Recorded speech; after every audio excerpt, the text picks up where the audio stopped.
Hi, everyone. Good morning. Thank you all for joining us this morning for this important conversation when the safety net stops, what the snap pause revealed about our food system, and how Arizona can respond through a systems approach. We will be getting started in just a few moments here, and I will be introducing you to this all-star cast of panelists that we have joining us this morning. A couple of reminders as we get this conversation started. You can see us, but we cannot see you. You are a key part of the conversation, though, even though you're not appearing on camera. If you want to pop into the chat and let us know who you are and where you're joining us from, that would be really helpful to us as we shape this afternoon's conversation. Or I guess it's still morning, this morning's conversation. Once again, thank you all so much for joining us today for today's webinar, When the Safety Net Stops, what the SNAP pause revealed about our food system and how Arizona can respond through a systems approach. My name is Serena Unrein, and I'm with the Arizona Partnership for Healthy Communities, which is managed by LISC Phoenix. Once a quarter, we bring together practitioners from various sectors to share best practices, data, and policy ideas to help improve community health. We are so honored to be co-sponsoring today's webinar with Pinnacle Prevention. Thank you, Pinnacle, for being our partners for this important conversation. This webinar will focus on the SNAP pause and food systems overall and food insecurity in Arizona. A few things to note before we get into the conversation shortly. You can see us, but we cannot see you. But you are a key part of the conversation. We hope that you will be sharing your questions, your thoughts, and your ideas in the chat today. Please ask any questions you might have of our panelists. We will get to as many audience questions as possible. We want to be discussing the things that are top of mind to you today. We will be recording this webinar and sending out a link of this webinar discussion to everyone who registered. So please be sure to share that with your friends and colleagues after today's webinar. So let's go ahead and get started. I'd like to have each of our panelists introduce themselves today and tell you all who they are and what they are, why they are part of today's conversation. Adrienne, I'll go ahead and have you start. Hi, everybody. My name is Adrienne Udarbe. I'm the Executive Director of Pinnacle Prevention. Our mission is to cultivate a just food system and opportunities for joyful movement. We do this through policy, planning, and programming. And one of the specific programs that we run in support of SNAP is the statewide nutrition incentive program known as Double Up Food Bucks Arizona, which is the SNAP fruit and vegetable matching program here in Arizona. Really happy to be here with you all. Thanks, Adrienne. Rosanne. Good morning, everyone. Rosanne Albright. I'm Environmental Programs Manager over our Food Systems Program for the City of Phoenix in the Office of Environmental Programs. Our program is fairly new, but we've been working in this food space, I'd say about 8 years, maybe 10, and have learned a lot from all of the folks on this panel as well, and thank you for that. We established our food system program in 2021, and we're now working on our second 5-year food action plan, the 2030 food action plan, that we hope to be approved next year. Thanks for having me. Thanks for being here. I'll turn it over to John. Hey, how's everybody doing today? My name is John Benedict. I'm a small-scale farmer from McNeil, Arizona, also the current CEO of the local co-op. As far as this conversation goes, the co-op's experience is important because not only do we administer Double Up Food Bucks and SNAP through our grocery store, a local farmer's market, we also operate a kiosk that takes Double Up and SNAP, as well as a mobile market. And also wanted to add, for next year, I'm really excited to be working on the Healthy Communities Committee through the Food and Agriculture Support Division of AZDA, and I'll be working with Elyse and some of our other players in the state on that. So thank you for having me. Great. Thanks for being here, John. And let's meet Elyse. Go ahead and introduce yourself, please. Hi, I'm Elyse Guidas, Executive Director of Activate Food Arizona. We work on community-based solutions to food system issues around the state. I have the great pleasure of working with all three of our panelists in different capacities. And so really excited to be here and just have a good conversation with my friends and colleagues. Thank you all so much for being part of this really important discussion. We've been talking about having a food-focused webinar for a long time at the Arizona Partnership for Healthy Communities, and it seems more timely than ever. And I wanted to give each of the panelists an opportunity to start by sharing their reflections now that we've had a few weeks since the government shutdown ended and the SNAP pause was lifted, to share what they've been thinking about and processing after this SNAP pause. And Elyse, I'll have you start. Absolutely, thank you. So we had quite a tumultuous November, as I'm sure is no surprise to anybody in the food space. Really kind of feel like we were on a roller coaster and experienced a little bit of whiplash. For those of you in the food space, that felt really familiar to the pandemic, but in a very quick, rapid space. And so, what I've been thinking of, a few things. The first being that the families who went through this crisis are no stranger to food scarcity. And even on a fully funded good week or good month, we know that the food benefits through SNAP and other resources aren't enough. Double up food bucks, as Adrienne mentioned, goes a huge way for our families. And so to have such an abrupt and manufactured disruption in the food system was really jarring and uncomfortable for the families that rely on these programs. I think one of the other things that I've been reflecting on is something I'm sure we'll all speak to later, is just the tremendous support and rallying we saw in those moments of need and how quickly those kind of changed right after. The business as usual back to kind of thinking as, food system is maybe not an afterthought, but as just one of many, when we know that food is fundamental to our survival. I've said it many times now, we all have stomachs. We're not going to wake up without stomachs tomorrow, but it seems like the focus on food is there when it's in the headlines and maybe forgotten about. So we all know that the food emergencies that we feel are not one-offs, that they are connected. And we know through either ongoing shifts in government funding, through pandemics, through climate change, that the food crises that we feel, these one-offs, are prevalent and every day for a lot of our families and for these organizations that are here on this panel. So just thinking about, one, kind of what we went through, and two, what that work is for us now to go back to some of those same people that were very vocal in that time and saying, hey, we're still here. People are still hungry. And that crisis that you saw 2 weeks ago, 3 weeks ago, is still an everyday present crisis for a lot of our families and for a lot of the organizations in this space. So not sure I've quite processed it all. It's more of like still reeling a little bit, but here we are. That's totally fair. I thank you for that reflection. And John, what have you been thinking about in the last few weeks? I think Elyse brought up a really good point. I think with this crisis, what we saw, I heard her use the word manufacture. I think my biggest takeaway was we saw that people's food insecurity issues were essentially weaponized, might be a little bit strong, but definitely leveraged. One of the big things when we talk social determinants of health, it was a food insecurity problem, but we started to see that trickle over into really number one, a mental health crisis. You had people who were already facing anxiety due to bills, food insecurity, and then dealing with this other stress. And the other thing we saw in the rural communities that bothered me a lot was that essentially it became a very divisive issue that kind of broke apart some of that social cohesion we had been working on.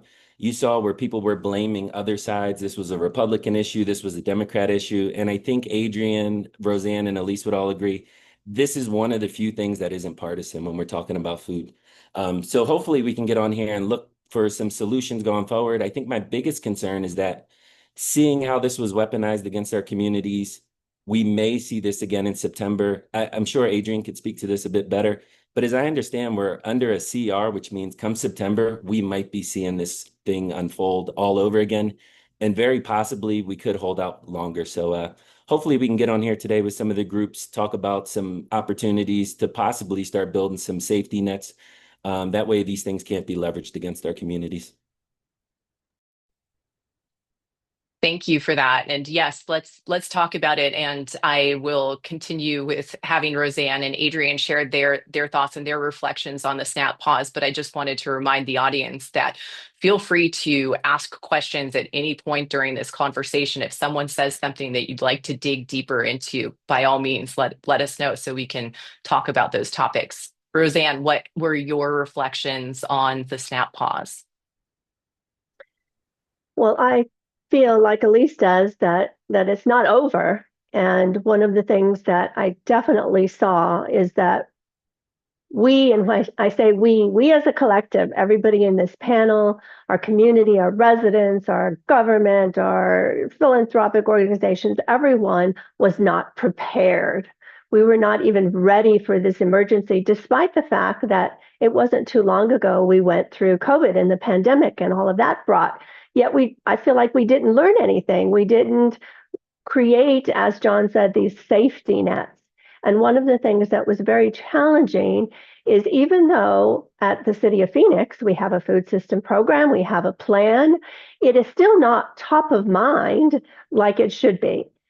The system is still broken. There are still people hungry. There are still families suffering. Yet we have gone back to business as usual. So for us, it's always a constant education and awareness and keeping this issue in the forefront of our city management and elected officials and other cities as well, because food is a human right. It's a thing we need as humans to live, along with water, clean air, and those are the kinds of the services that local government already provides. So food is also that essential service that government can be in. So not just City of Phoenix, but all of the cities in our state, the counties and other folks as well. We all need to be in this together because, as John said, this is coming around again. Whether it's this SNAP crisis or something else, we all need to be prepared. Absolutely. Thank you for sharing those thoughts. And Adrienne, I'll have you wrap up the reflections on the SNAP pause, which I'm sure we'll continue to discuss. Yeah. I couldn't agree more with everything that John and Rosanne and Elyse shared. And I would just add that SNAP is not the only solution in this system, but it is the foundation. It is one of the longest standing, most successful programs that has been around that not only supports food access, not enough, but supports food access with choice and dignity, where people can use those benefits at the places that are safe and comfortable and familiar to them for the foods that they know best meet their family's needs. But we can't, as I mentioned, build upward without that foundation remaining strong. And so, as Rosanne said, many of us were not prepared in this moment. And I worry about that when it happens again, and it will happen again, as John mentioned, the instability and the uncertainty with how our government is operating in this moment will likely result in a similar situation if we don't all have collective plans together to be able to be responsive instead of reactionary. Then we'll just keep repeating the same problem over and over again. Lots of great thoughts already, and I will echo the audience member Jesse's comment that appreciating the honesty, because I think that what I appreciate about each of these panelists is how honest you are about the challenges we face and what we've learned or haven't learned. And one of the things that struck a lot of people during the SNAP pause was the amount of tremendous action from community members and local businesses. And I'd love to know what your reaction was to seeing that kind of response from individuals and small businesses to step in when local government or when government failed to do so. And what are the long-term implications of that, or what are the lessons that we can learn from that? Elyse, go ahead. Yeah, absolutely. Thank you for the question. I mean, I think one of the comforting things of we're all in this together is that we truly are all in this together. There's no food system for someone else that isn't also your food system and my food system and our food system. And so whether it is folks paying with their debit cards or cash or EBT or any number of payment options, it's the same food system. And so if it's not working for some of us, it's not working for any of us. And that goes all the way from the folks who grow our food to the folks who process our food to the folks who sell it to the folks who eat it, right? And so I take tremendous pride and truly respect and in the ability for us to show up for each other in those moments. I had someone tell me, this is so great. I just hope that philanthropy is paying attention. And respectfully, philanthropy plays a huge role in the ongoing system development, but it is nobody's responsibility, philanthropy wise, to feed the day to day. It should not be a charitable act. It should not be an afterthought. It should not be something because of the kindness of our hearts, because it is critical and it is essential. And so, what I think we saw on the ground level is the community to community level, our families that were showing up for each other, that were only taking what they needed, knowing that there was a family in line behind them. That was not surprising. And for those people who were surprised by how good people are, I just want to invite you to come to our markets, come to the farmers markets, come to the co-op all year round, because that's the kind of heart that we see every day, is that business, small business level, that person to person level, family to family, that similar to what Adrienne said is our foundation. That is what we know to be true, and what we know to be consistent is that we show up for each other in times of need.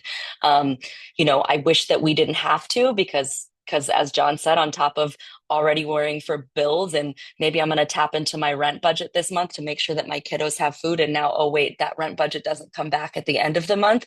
We shouldn't have to be in this constant space of worrying about how much do I need? How much does the next person need? Especially in a place where we know there's an abundance of food and resources, and that this was a manufactured crisis. This didn't have to happen. And so I am at once humbled and in awe and not at all surprised by the ways that we all show up for each other. I agree that I think a lot of people were caught off guard, but I would also push back to everyone on this panel to say that we knew exactly what this could potentially turn into. And I don't think that I was surprised. I was disappointed, but I knew, and I think we all know, that when you deprive people of the benefits they need to feed themselves and their families, a crisis will ensue. And so I hope the takeaway for those who might have been surprised or not seen it on this scale that quickly is that we are all one tiny thread of the safety net away from that. And so let's think about that as the norm and not the one-off, knowing what is coming and knowing where we have been, and start to thread something else together, so that we're not all so taken aback and taken off guard.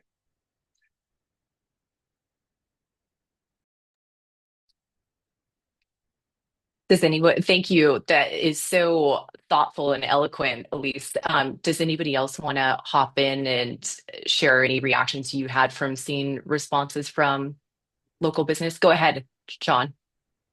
Yeah, I just wanted to chime in and echo what Elyse said. I could not be more proud of our state's food system. Not only did we see the community to community efforts, but essentially what makes us strong is you have all these different pockets, all these different counties, areas, regions. But what we saw was the minute it came down, for example, that Governor Hobbs was going to put out some relief money through the Food Bucks program, Adrienne and her team immediately got with the governor's office, developed a plan. They were able to get those funds to the local program administrators, such as Elyse and myself, and we were able to keep the show rolling as quick as possible. So while we may not have had a plan in place, the minute a plan was established, we were able to move extremely, extremely quick. And I think for the majority of people, at least in our community, they didn't see an interruption in services. And if I could, Serena, one of the other things I just wanted to bring up for everybody that we saw was that other systems related to food access aren't necessarily already set up to service SNAP. So I think the big thing we thought coming into this, day one was, hey, no big deal. We'll shuffle people to the food banks. They can handle some of these food access needs. Down here, what we saw was our food bank numbers only went up about 20% those first 2 weeks. And what we found talking to a lot of the community members were people who are served through SNAP are not necessarily the same clientele that visit food banks. Many of the people, at least in my community, are underemployed. Maybe they have a job, so they can't make it to the food bank. However, without those vouchers, they wouldn't have been able to have, as Adrienne said, that dignity of choice to be able to choose what they want. It's also another thing too we deal with when you're in these food access thing is there's a huge pride and self-esteem thing that goes with it. And I was really proud that for some of those people who haven't had to go to the food bank yet, we were able to keep them out of there. I would just add to those two things, if I could, Serena, that seeing how folks stepped up, like, moved me to tears repeatedly. And it's not a plan to just say, turn to food banks and turn to philanthropy. That's not a plan. And so I hope that long term we see an investment that supports a more sustainable system. We were able to leverage our existing network of Double Up Food Buck sites, which includes John and Elyse, because of the power of the relationships that we have with them and because they trust us. And so I think that's a really important piece. And those future plans that we do create need to leverage those strong existing networks that are built off of trust. Thanks, Adrienne. And Rosanne, I'd love to have you give some local government perspective. What kind of pressure did the SNAP pause put on local government?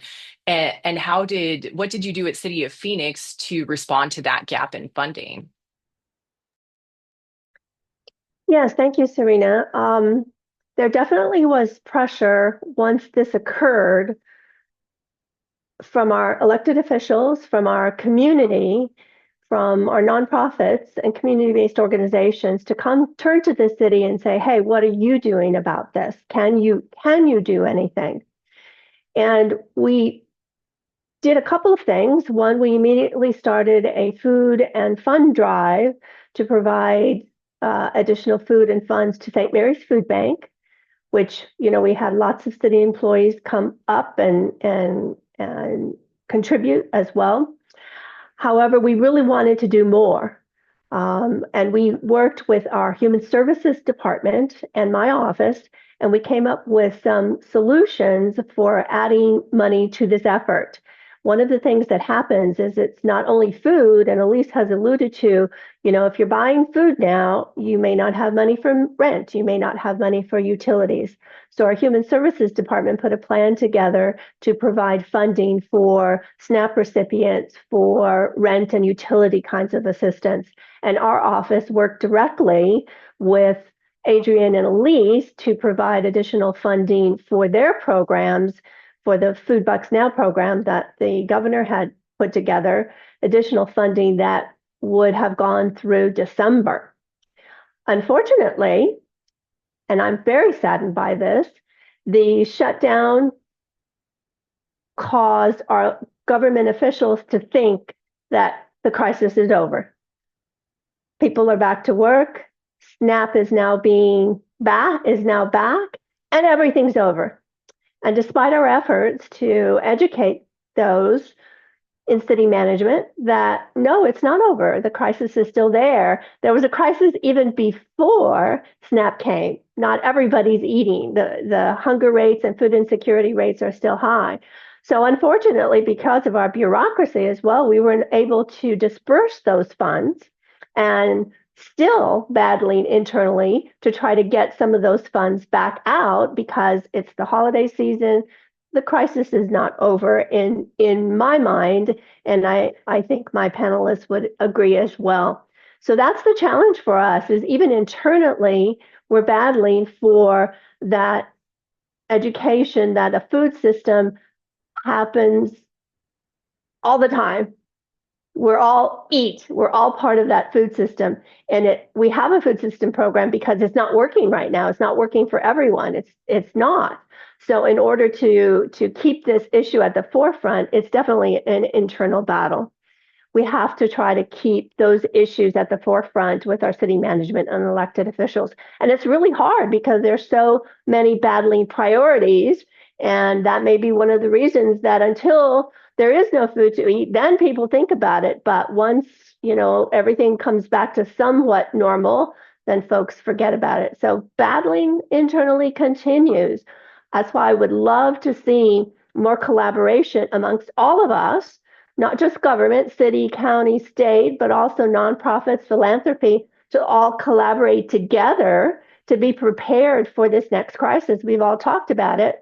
We need to stop talking and we need to move to action. We need to create those innovative solutions that I know all of us can put together so that we're ready for the next one. And we need to hurry up and get that done. Thank you. Thank you so much for that thought, Rosanne. I'm actually going to ask our panelists to give their thoughts on what we can do to be prepared for that next crisis and what that looks like to collaborate. But I also wanted to acknowledge that we've gotten a couple of questions from the audience, and I so appreciate the audience really weighing in with your questions, and we will be getting to those. I don't want to lose this thought about coming up with a plan for tackling the next crisis yet. But thank you all for asking those questions. Keep doing that. We're going to sprinkle in audience questions throughout this whole discussion. So keep those good thoughts coming, and we're watching them. And thank you all for being such active audience members and participating in this conversation.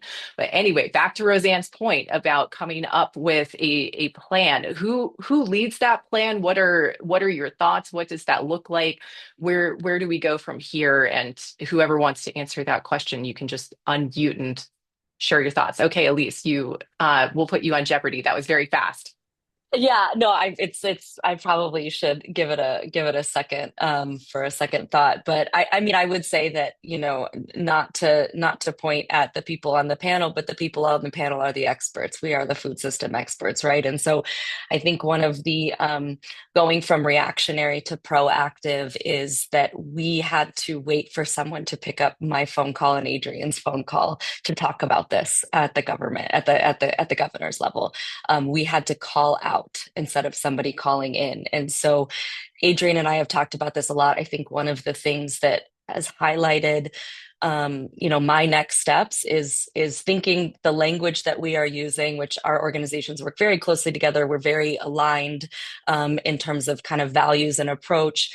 That language resonates really well with each other. It resonates with our food system community, and we've got to do a better job. I have to do a better job of getting that language out and letting people know that, waiting instead of waiting to call them, that they know that when this happens, that there are experts and there are people connected to farmers who are connected to community members who are working in this field, who have been for a very long time, and that we do have resources and ideas that fit with community need. It's not this siloed think tank approach. Our organization often calls itself a do tank. And so we understand where the think tank and the white papers are, and we understand the practical realities on the ground. And so we like to be that in between and take the ideas and the action plans and put them to work. And so I think it is hopefully a list of the many folks on here who are involved in food systems who understand that whether it's bringing food to the medical clinic so that when people are there they have it, or if it's bringing food via a mobile market to an accessible location, or vice versa, that it's going to take many different approaches. And so let's start the conversation with folks who are already doing that work. Again, I was very floored and humbled by how many people held food drives. When we looked at the numbers for what was able to happen from government in Arizona to what is the monthly kind of allotment for SNAP, there was a huge hole, right? 170 million roughly per month for SNAP in Arizona, about 1.5 million in aid, in support. And so there's a huge gap there. So we need everybody. And also, if you don't do food, drives on a regular basis, my question to you is, do you want to take a call now? Because we do the rest of the year, and John does the rest of the year. So for those folks who stepped up, I was so lovely. It was so lovely to see. And now I would love to take that call again and find out about what we're doing for your communities the week after that and the week after that, because we are here and we're ready to serve people with the foods that they need, with what they want for their families. So again, it's, the elusive, it takes all of us, but it truly does take, hey, I'm not that person, but I've got that. John's the expert in this field and I can get him this way. Roseanne's the expert in this field and I can get her that way. It's kind of connecting all of our dots together. I would also add that just like City of Phoenix has a food action plan, every single city and town in Arizona needs to have its own food action plan. And part of that plan needs to include an emergency food response component. And it cannot, yes, the food banks are one piece, but that cannot be the only piece because we're one system. And I saw somebody put in the chat box, where do mutual aids fit into this? Mutual aid groups and organizations should be one of the pieces that are included in that food action plan in every community. That's part of the sustainability model. I saw a question come in about collaborating with school cafeterias. That should be part of the plan. Schools are a critical source of nutrition for kids during the school year, and we know what happens when they're out of school in the summer, and that's where programs that have started like Sunbucks and other things come into play. All of those things need to be included in every single local plan and ready and available. That's the response that we need to see.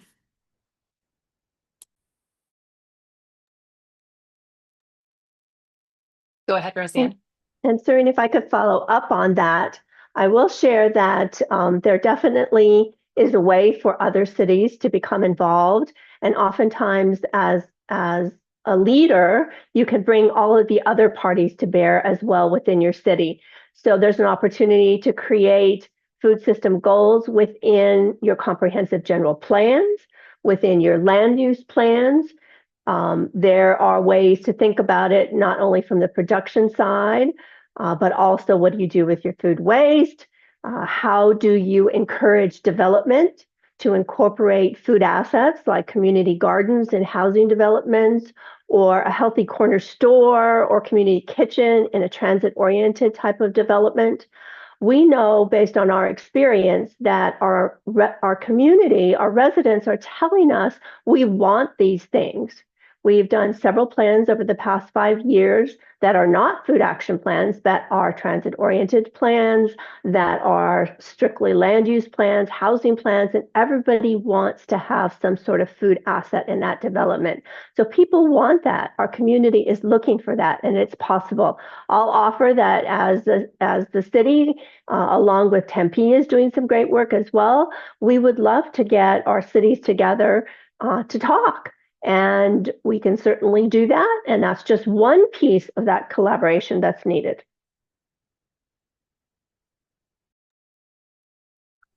Thank you all so much for these thoughts. I wanted to go back to the mutual aid question because I wanted to make sure that we address that thoroughly. But I hope that everyone, when you think about food systems, that you will call Elyse and everyone else on this panel or take their calls, because I think that everyone's been so thoughtful with the way that this isn't just one person or one organization or one government, but that it truly takes all of us. Earlier in the chat, we had a question from Tucson. Do you all have any ideas of how to incorporate mutual aid work into our food access work? Here at Heirloom in Tucson, we started a drive for our local mutual aid group, but between low donations and the stress on our community already, it doesn't feel like a sustainable option. So I know including mutual aid, Adrienne brought up that should be part of any food action plan, but Elyse, you've unmuted, so I know you might have more thoughts on that. Yeah, it can be challenging. I would want to know more about how you are building trust within the communities that you're trying to serve.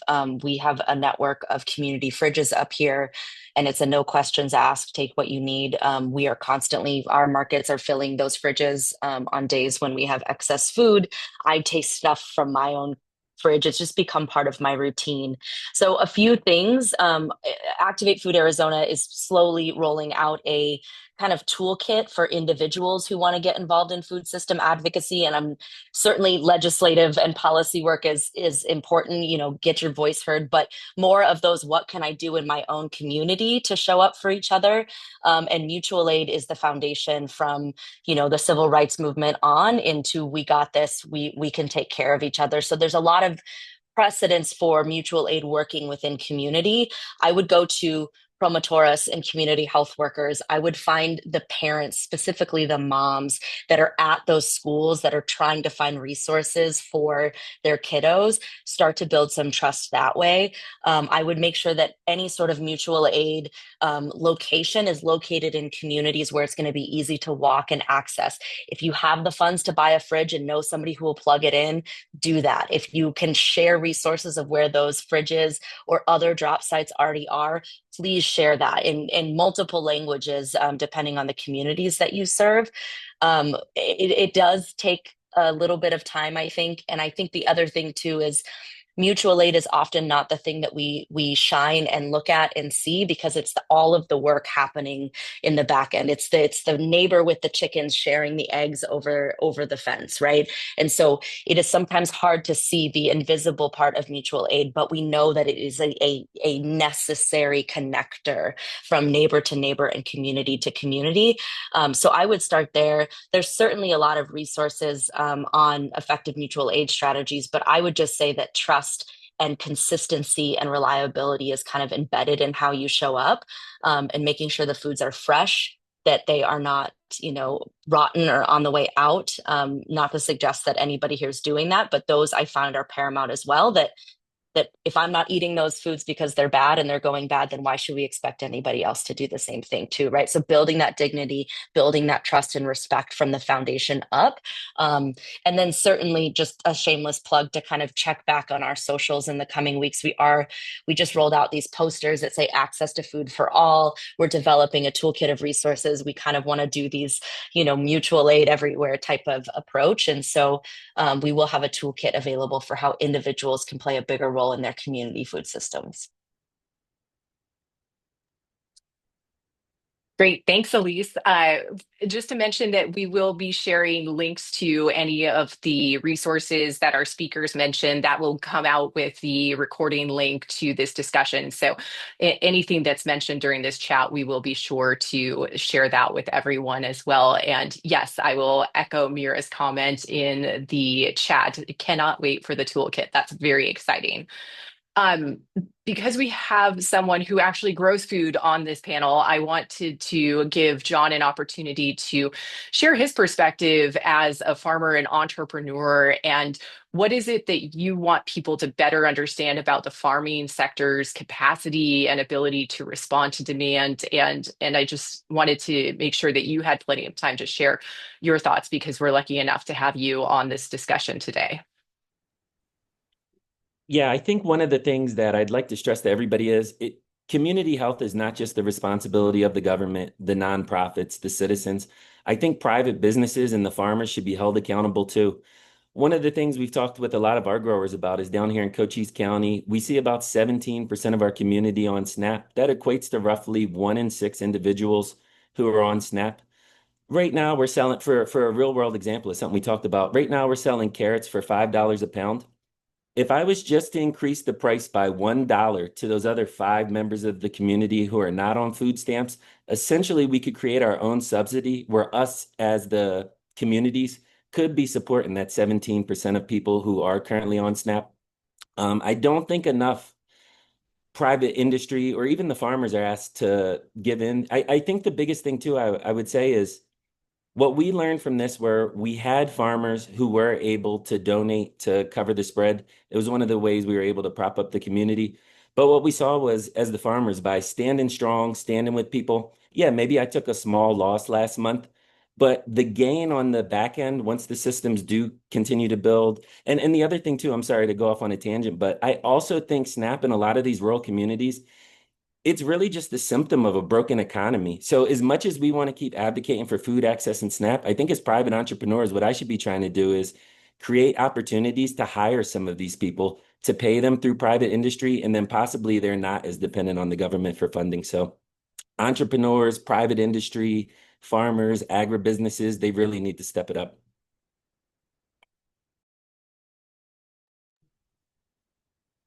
Thanks, John. I appreciate you being here. Go ahead, Adrienne. I just want to add that I think what John just shared there, he's one of the most innovative players in our food system that I know. And so that policy solution would be amazing to see different price points and models. And right now, as the regulations exist for SNAP, there's limitations that inhibit our ability to do that. And we saw that during the SNAP lapse too, some subjective interpretation of guidance in terms of what stores could and could not do to provide food to community. And so we don't want that to be interpreted subjectively, and we don't want to stifle innovation as well too. So somebody in the chat asked about policy solutions that we need to see. I think we need to see policy solutions that give more choice and autonomy to our local communities and to us, and don't feel so restricted by the decisions that are happening there at the federal level.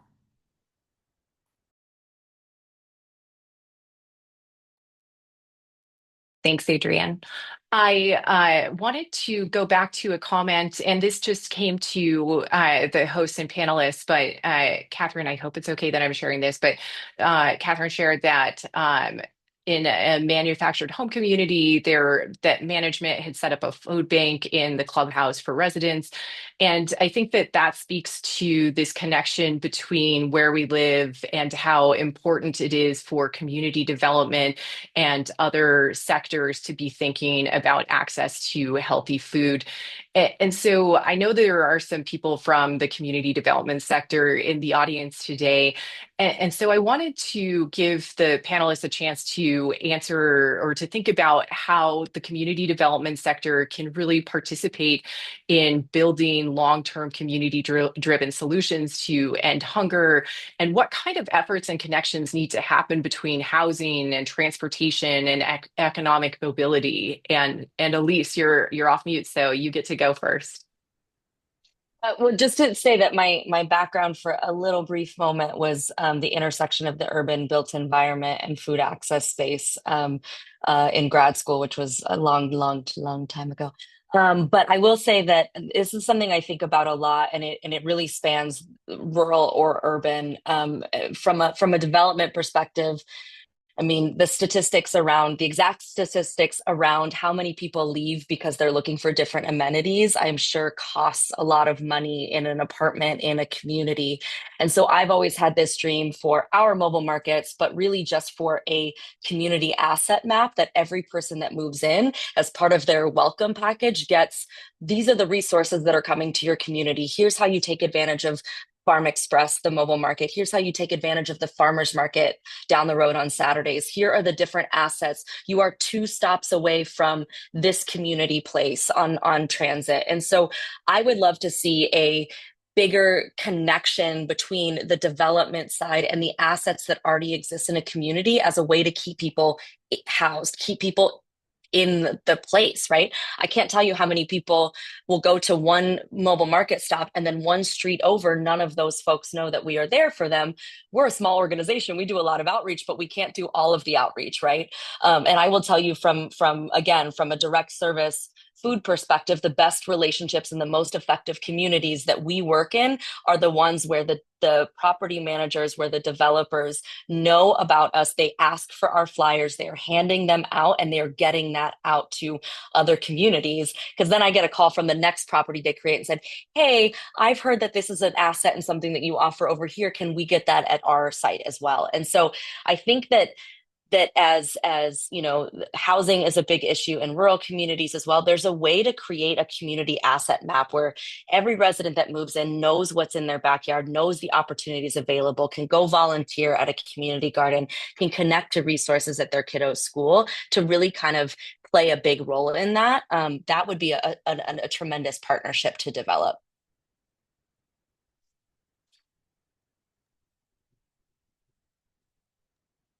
Hop on in, John.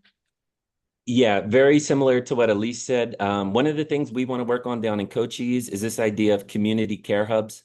Typically, when you see people who have issues with food insecurity, they're also going to struggle with housing. They're also going to struggle with medical services, transportation. They all kind of go all together. One of the things we began working on, I know Adrienne has experience with the group, is the Unite Us platform.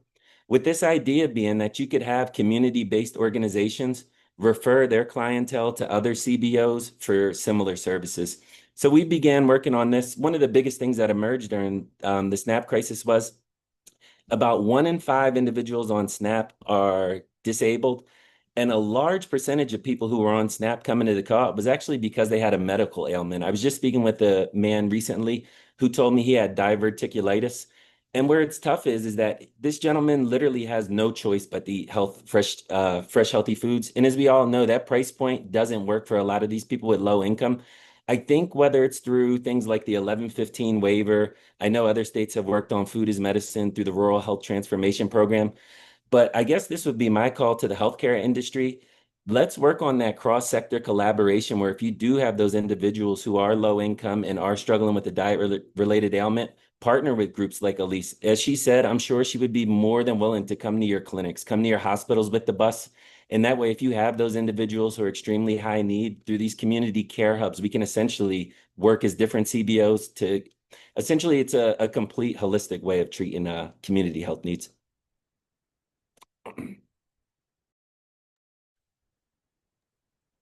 Thank you all. I just appreciate everyone on this panel because I know you all are dedicated to cross-sector solutions. And Rosanne, I don't want to cut you off, so go ahead. I just wanted to add that as part of our 2030 food action plan, I love what Elyse said about a do tank. So I'm gonna borrow that and use that. I feel like our team is a do tank.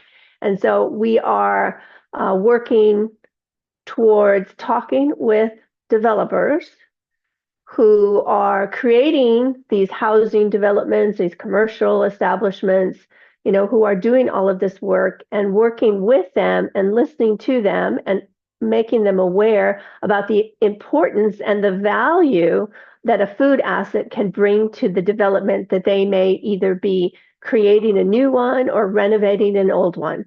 So we really feel like that's a way to get more food assets out there and get the community to see that we're listening and we want to help bring those to the table. But without talking to them, we don't know.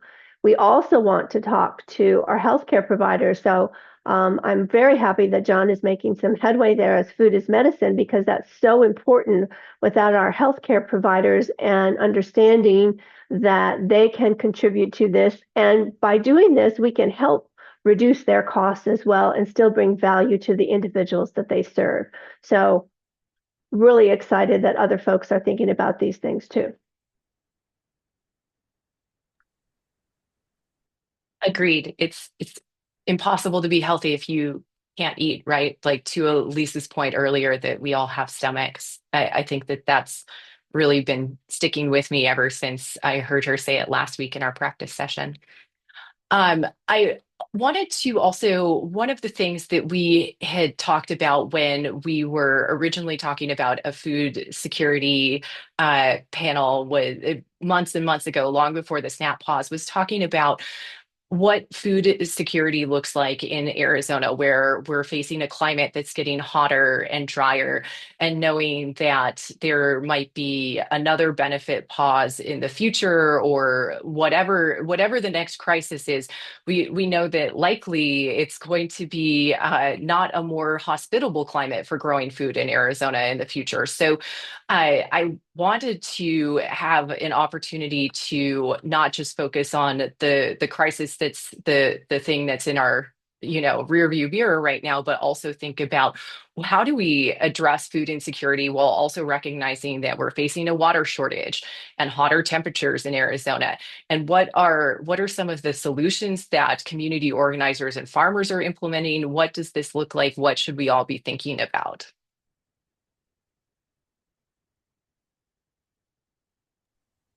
Hey, And John, if go, I was going to say, I'm going to pick on you first since you're the one actually growing food. Yeah, I actually think this is one of the biggest misconceptions we have in Arizona. At least as small as small agriculture goes, and at least as far as our food system goes, we're already extremely water wise. Every producer I work with down here I know is already using drip tape, for example. I think we have this misconception that farmers are ignorant, farmers are unaware. We all know that furrow irrigation is not in our best interest. We all know that overhead sprinklers are not as water wise as drip tape. We all know that certain crops are going to be more waterized, such as switching to a black-eyed pea instead of a standard pole bean. I think what we're seeing with a lot of these issues that deal with water is that the water is being used for agriculture, which is not necessarily food production. I think to Roseanne's point, one of the best things we can do is get with some of these county planning and zoning commissions, get with some of these county development services, And let's create incentives in these areas for development that incentivizes food production and not necessarily feed production. For example, down in Cochise County, we're known as an ag powerhouse, but the majority of crops you see grown are typically feed for animals, things like alfalfa, which are extremely high water usage crops. So I think that's really, I think we should maybe not look at the farmers as much. I think they're all doing the best they can, but I think we need to get with the government and really work with these county commissions as far as what the land is being used for. I will also say that fruits and veggies are still considered specialty crops. I mean, that in and of itself is like part of the issue is that, it's a specialty crop. And when you think about small scale farmers, even mid-sized farmers, but local Arizona growers, it's a fraction of the water. So climate does make it difficult, water or no water, right? We know it's going to be hotter. We know that extreme weather also means hail at random times that destroys crops. So certainly support for the Johns of the world, some of the even mid-sized farmers, I think is going to be important. But to John's point, there is a zoning and municipal, incentives that can be played here. Like, how are we incentivizing development that thinks about these things? How are we mandating, for example, every time a new dollar store comes into a community, 20% of that floor space should go to fresh produce, period. You don't want to do that, you don't get a store, right? So there are zoning policies that work that think about the food access component.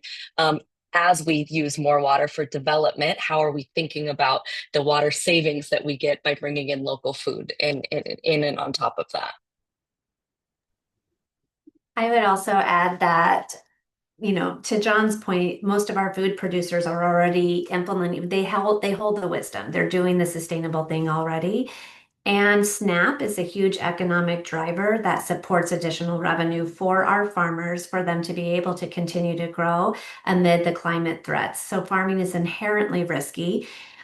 These climate threats are something that impact our farmers here in Arizona every single day, and we need infrastructure supports to be able to help them to continue to implement the low water usage systems, to put in hoop houses. That takes funding to be able to do. So not just incentivizing, but putting grant programs in place, which I know the city of Phoenix has done to support farmers and getting infrastructure access to be able to be responsive to climate threats while also continuing to expand their production capacity to continue to serve our families as well is really important.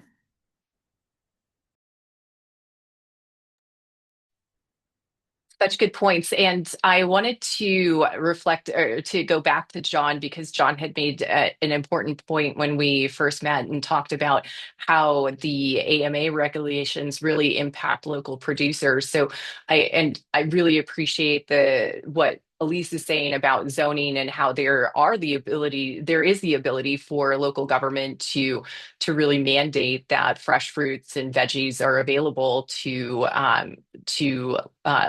residents. So I love these ideas and these policy solutions, and I hope that everybody who's listening can walk away with some concrete ideas of how we can all advocate for these policies. So, John, go ahead and talk about your points about AMA regulations. Yeah, so as some of you guys may know, we obviously have the water crisis in Arizona. One of the solutions that was proposed for some of these communities was what's known as an AMA or an active management area. Previously, Cochise County, since the late 80s, we were in a non-expansion area. One of the things that was said under the AMA was it would now open up the conversation for expansion. In fact, what we saw in our area under the AMA was for you, if you had grandfathered in water rights, you were able to keep them, but only so long as that land had been produced within the last 5 years. So what happened was in 22, when the AMA went in, we actually shrank the amount of land we could irrigate and use for agriculture. And what that ended up doing down here was, number one, for small, young, newer growers like myself, we're now kneecapped and limited to only 2 acres we can irrigate. So as you can imagine, it limits how much we can expand. You're not going to make these big capital investments if you can only work 2 acres of field. And what it also did in the long-term picture was because demand for agricultural land stayed the same, but your supply shrank because if you didn't use the land, you lost your rights. What it did was it actually increased the land for those historical properties that did have grandfathered in water rights. And as that price went up, most ag producers, most specialty crop producers, to Elise's point, we're priced out of these pieces of land now. So what you're seeing is anything that has irrigation rights in excess of 2 acres is currently being bought and operated by large scale ag, most of that not being for the food system. So one of the things we could do, I don't know if it's too late in our area as far as repealing the AMA, but definitely if you're in these areas where you're having issues with water, I would say work on community-led local solutions. I think the last thing you want to do is bring an AMA into your area, lose control, and more than likely you'll kneecap your young and small producers.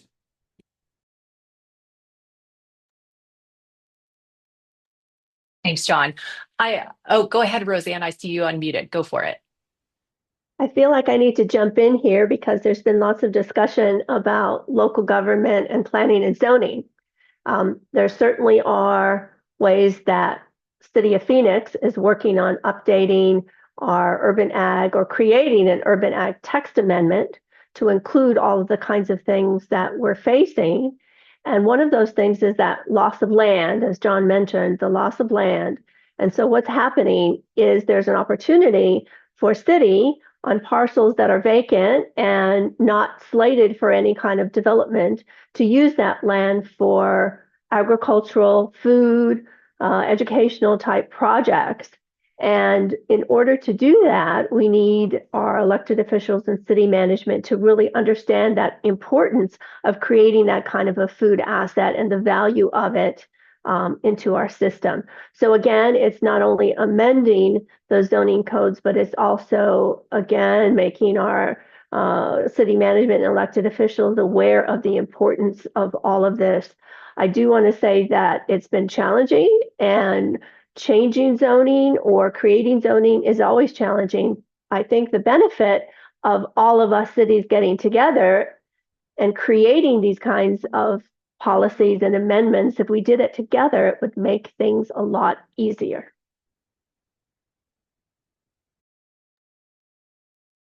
I really appreciate the way that this panel has focused on how important it is to produce food locally and that we need to support local farmers. So I wanted to spend a little bit of time discussing what that kind of support of local farmers looks like. What are the policies that we need that don't currently exist? What can each of us do as food consumers, as voters? Like, what more do we need to do to make sure that Arizona has food that is grown locally and that we are supporting our local farmers? Adrienne, if it's okay, maybe I'll start with you. Yeah, happy to jump in. I was waiting to see if John wanted to go first, because I know John has ideas as well too. So we know incentives work. The Double Up Food Bucks program has been tremendously successful in terms of increasing access to local food and supporting local farmers. So that's one thing I'd say local government, cities and towns are going to invest in anything. Incentive-based models like that support local are really important. You can also add a local purchasing requirement into city contracts and plans, can be really valuable. There's amazing things happening in the farm to school space with school institutions as well. So providing several different channels by which farmers can tap into based off of their growing capacity and production, I think is really critical and important. And going back to Elise's comment about how our food producers, our fruit and veggie producers are seen as specialty crops, advocacy at the federal level in terms of how we frame this and the narrative that sits around it from the Farm Bill all the way down does impact us all. Food is political, so talk to your Congress people, let them know what your food values are and what matters to you, and connect back with us if you want to understand how the Farm Bill works and how it trickles down to impact our local food systems and our local farmers more. We're happy to support you in helping to build your understanding and awareness. So it goes from the very top at the federal level all the way down to the local level in terms of where you spend your dollars every day and which farmers you're supporting as well too. I would say as a voter as well, if you're not already on the Food System Network action alerts during session, certainly follow the work that Adrienne and her team usually heads up. We've been down at the legislature every year since 2017, probably, on some food related bill. Some go everywhere and some go nowhere. So pay attention locally what's happening. Some get all the way through and then some, administrative reason kills it. And so there's a lot happening on the local level. There's a lot that could happen, and individual voters are often not the voices in the room. And so if they're not in the room, someone else, corporate interest or something else is going to be there. And so I would say pay attention to those action alerts. The one thing that I feel really biased on in a good way is that because food is universal, you can get a lot of different political angles out of whether access to food is a freedom choice, which is generally more of a conservative lift, or if it's like a fundamental human right, which is a little bit more of a liberal lens. And so food really does create an opportunity, whether you're focusing on, farmer and economy views or individual choice autonomy, and family values. All of those things can be woven into a why food access matters and why food system development matters. So again, a little bit to that toolkit, but more just to how we think about food and framing, because it affects us all. There's an opportunity for everyone to have a say in the food system from a policy standpoint and from a consumer standpoint. Last thing I'll say too, because I do think that we pay not enough attention to farmers and growers in our state, but I also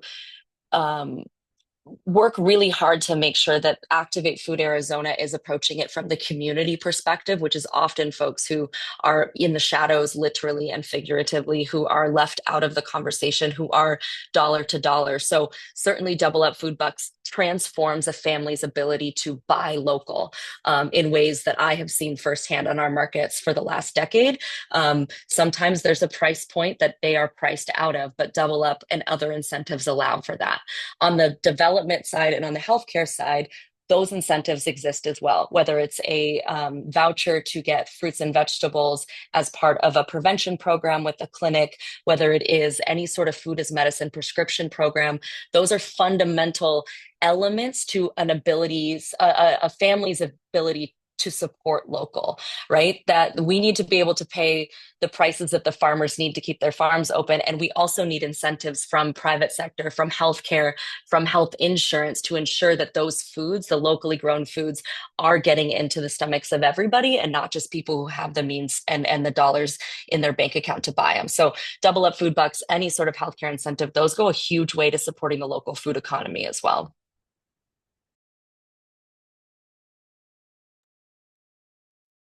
John and Rosanne, what are your thoughts on how we can best support local farmers and producers? John, go for it. I couldn't agree with Adrienne and Elyse more. I think most important is as we develop these incentives, they have to only be for Arizona grown. Specifically, I'd like to see them for small farmers if we could. Double Up is amazing. One of the best things about that program is only Arizona grown fruits and vegetables are eligible. To Adrienne's point, our farm to school operates the same way in Arizona. I believe this year there was $4 million in reimbursement for any Arizona grown purchases made by schools. Another one, to Elise's point, as we start to expand some of this food as medicine, just ensuring it's only for Arizona grown produce. And the reason why I harp on this is typically one of the ways we measure economies is through consumer confidence. One of the things nobody likes to talk about is the grower confidence. And as a grower, I've seen this year where I believe just 2 years ago, our average farm size in Arizona was 800 acres. Now we see within 2 years, I believe it's up to 900, almost 990 acres. So what you're seeing is a lot of these small farmers are getting pushed out. We've lost a lot of them this year. And because those dollars don't seem to be available, programs that I love, like LFPA, are getting ready to go away. What we've seen is a lot of farmers don't have the confidence to go out there and plant those fields. You see guys who historically may have been running larger acreage starting to scale back down. So I think as we go into 2026, not only do we need to look at these incentives, but make sure they're only available to Arizona growers. And hopefully that gives a lot of these guys the confidence to get out there and produce at their historical numbers. Amazing. I love all of the love that's coming up for Double Up Food Bucks in both the conversation and in the chat. Rosanne, what are your thoughts? So I will share that we are we'll have available in January our 2030 food action plan for public comment. So if you live in the city of Phoenix, or even if you live in the county, because for us, our local food system is county-wide, you can look at that plan and comment about it. If we haven't included some of the things that we've talked about today, and there's even more there, please let us know, because that's one way that we can start to really work towards shoring up our food system and really working together to make this more resilient. We're also part of the statewide Arizona Food System Network. And so we collaborate on that level with Adrienne and her group, who is leading that effort too. So really important for everyone to, when there is an opportunity, to take that opportunity to comment. It's really usually pretty easy. You know, you go online, you look at the draft, there'll be a place that you can put in your comments, and that's it. The good, the bad, and the ugly, we want it all. So I wanted to share that. Thanks, Rosanne. If you could, I'm just seeing now that there is a link in the chat. Thanks, Maddie, for sharing the link to the Phoenix Food Action Plan. I wanted to do one last question before having our panelists get to final thoughts. We've talked a lot about needing to come up with a better plan and be ready for the next crisis, whether that's a pandemic, another SNAP pause, changing climate. If you could ask each person who's in the chat, in the audience, to do one thing leaving this conversation, what would it be?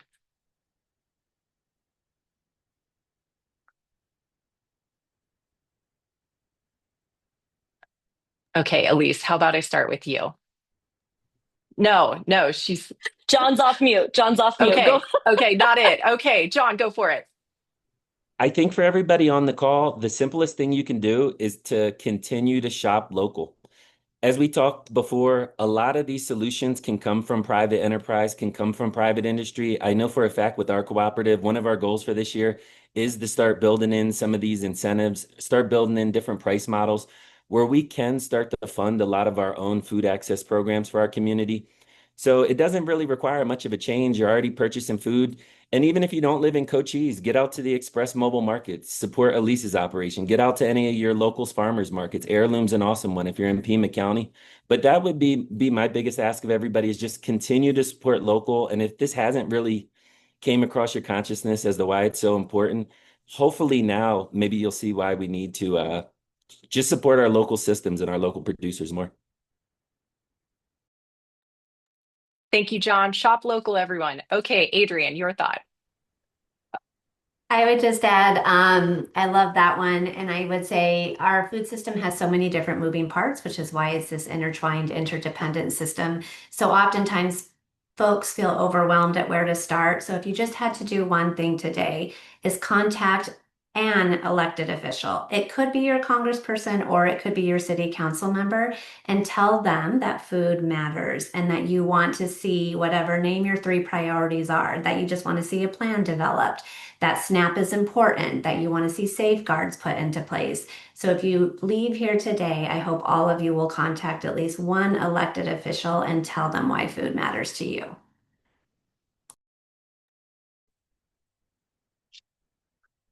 I'm gonna go out on a limb and say you have to do all of these things because they are connected. So your one thing is to do all of the things said here. But I would just say that, my go-to phrase is that I don't have to be the expert. I just need to know how to partner with them. And so while I think that food touches all of us and it's very personal to all of us, is I don't expect, I'm not the housing expert. There are housing experts, right? And so there are food system experts. Reach out to them with the questions that you have around framing, around language, around how people are accessing the foods in their community. It's okay to not know. I think after this one and knowing that there are more coming and the pandemic, I think the next thing is it's not okay to keep not knowing, right? And so reach out to us with questions, think about partnerships.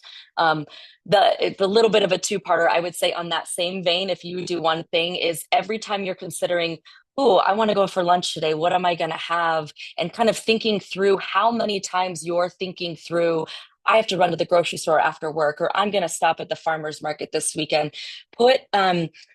thick Coke bottle glasses on and close your ears and now make some of those same decisions. Like the barriers that exist for people to make some of those same basic fleeting decisions that you and I get to make, where our next meal is coming from, or, oh, I don't really feel like that, I'm going to have this over here. Those choices aren't always available for a lot of people. And so I would ask you to be mindful of how much harder it is to think through those if you didn't have a car, or you didn't have the financial means to do so, or it was 120 degrees out and your bus was 20 minutes late. And so just think about some of those extra ways. I just gave like 4 responses, apologies, but those are the one things that come to mind. That's okay. I love it. And Rosanne, what do people need to do? I'm going to have to say all of these things would be fantastic. However, if there's one thing that you could do, it would be, I'm going to reinforce Adrienne's comment about contacting your elected officials. I will say that if you contact a Phoenix City Council person or the mayor's office, what you say matters. I may say it as a staff person 15 times, and they may listen, they may not listen. But if constituents, voters come in and say the same thing I'm saying, then they're listening. And then they may come back and say, hey, Rosanne, food team, I heard about this, that, and this. What are you doing about it? So it really does create action when you contact your council people. One easy way to do it will be in Phoenix in January, to comment on the plan, but you can always do it at any time. Right now, if as I mentioned to you, we did not get funding out for the SNAP response. If that was something that was important to you and you felt like, hey, the city of Phoenix should have gone ahead and done it, then reach out. If it's about something else, even before our plan comes out, reach out about it. It does make a difference. Thank you all. And I want to wind down because we are starting to get to the end of our time together. But I just wanted to sincerely thank the audience for being so engaged. I love the little side chat that's happening about farm to school and the resources that have been shared in that discussion. And I feel like these webinars are always so valuable because we have expert panelists who share their time and insight, but we also have a really engaged audience that shares their time and wisdom as well. So thank you all for being such active participants and for being such a key part of this conversation. And I wanted to give each of our panelists a chance to share their final thoughts. You each have about a minute to sum up and have the audience walk away with whatever last thought it is that you want them to leave with. But I wanted to thank Pinnacle Prevention for co-sponsoring today's webinar with the Partnership for Healthy Communities. And I am so grateful to each of these panelists. You all have been tremendous. This has been such a dynamic chat. I feel like we could keep talking for hours, but you all have important work to do. So I wanted to just go ahead and wrap things up and let you all give your final thoughts. Rosanne, you're still off of mute, so I'm going to let you start. Oops, sorry about that. My last thought will be that it's time for action. We've lived through COVID. We have not quite lived through the SNAP pause, and our climate is continuing to be changing, and we need to be ready. We need to be ready for the next time. So I would love for folks who are on this call, who are interested, you can contact any one of us, and we need to start forming an organization together, an official and unofficial. We just need to start talking together to be ready and prepared for the next time. And it may come a year from now, it may come sooner than that. We just don't know, but we need to get together and start talking about it and figuring out those innovative, bold solutions that I know all are in all of our brains and all of those folks in the audience. Thank you, Rosanne. John, do you have final thoughts you want to share? Yeah, I would just keep it really simple. I would like to say, number one, cross-sector communication, cross-sector collaboration is going to be key going forward. And to the audience we have today, if I could just ask for one thing, please work with agriculture on the food is medicine movement that's coming. This is going to be our highest need as far as the people we need to prioritize if things do go left again. I know Elyse is working in the space, Adrienne's working in the space, myself's working in the space, and I'm sure Rosanne has tons of ideas on food is medicine for her area. So if anybody out there is interested, please reach out. We would love to work with you on this. Thanks, John. Elyse, I'll have you give your last thoughts. I mean, I gave probably too many on the last one thought, but I'll just say that, access to food is non-negotiable. We have to figure it out. We're going to have to continue to figure it out. We're not going to be able to do without. So any idea is a good idea right now. Any collaboration is a good collaboration. Any small safety net that you can create in your neighborhood, in your town, in your, state, all of it makes a difference. That fabric, the safety net, has to be stronger. And we have to make sure that even these smallest of threads get the attention that they deserve. So please reach out to one of us, an expert, anybody in your community that deals with food. We're excited to work with all of you. Thanks, Elyse. And Adrienne, final thoughts.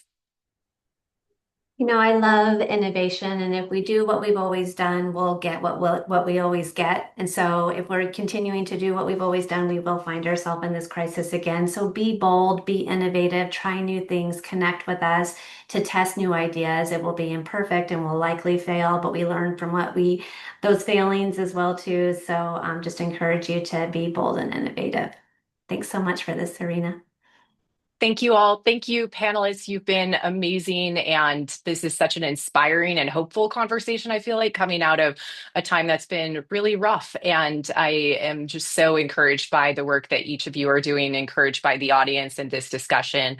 And I know that we can all be stronger coming out of this if we work together. So thank you all for being part of this conversation today. Take care, everyone.